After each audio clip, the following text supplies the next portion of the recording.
Bitaw. Apit ya punto. Okay. So today is the schedule of our maintenance for our cylinder head and for our cylinder liner. So today is February 21, 2023.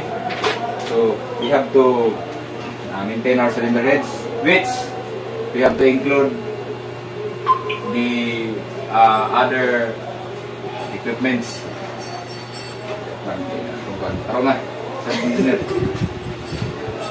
So we have to consider the safety of the engineers. So we are conducting today a toolbox meeting.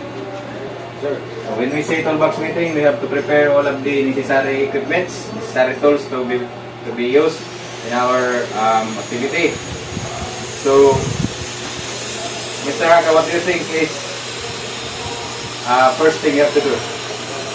Prepare the tools that must be needed during. Okay, so in this activity, we have to consider the preparation of our special tools and special equipment. So by removing cylinder head, we have to have a special tool to remove the valve spring. And then when removing cylinder liners, we have to have the special tool for pulling the cylinder liner. First we have to do in maintaining or maintenance. This must be conducted every time when we are going to maintain our engine. So the safety the environment. So we have to clean the surroundings, organize so that in case of emergency or in case of accident, we can move all around, right? Yes, sir. Next, we have to consider is to isolate the electricity that is supplying our engine in order to avoid electrocution, in order to avoid electric shock found sa mga kwan.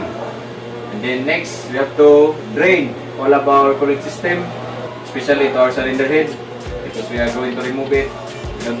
We don't want to have a messy workplace, so we have to drain everything, every oil.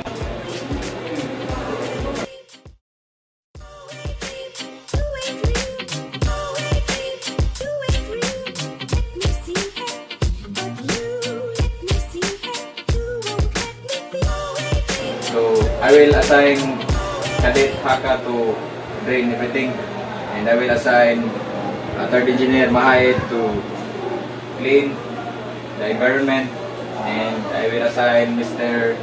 Apprentice, second engineer, to isolate the electricity. Oh no, so electrical electricity. Yeah. Second engineer is you're responsible to lay down all of the special tools. And fourth engineer, I want you to have the logbook to be prepared. In case of we need something, we need new parts, we can report it immediately to the agency or to the company. And I have to say this, that we have to be safe. We have to have a presence of mind while working. We can't afford horseplaying because it is a very critical environment, very critical activity. So I don't want anyone to be hurt, and I don't want anyone to have a flight details. So it must work safely, and we must work accordingly to our assignment. Okay. Alright, let's get it on.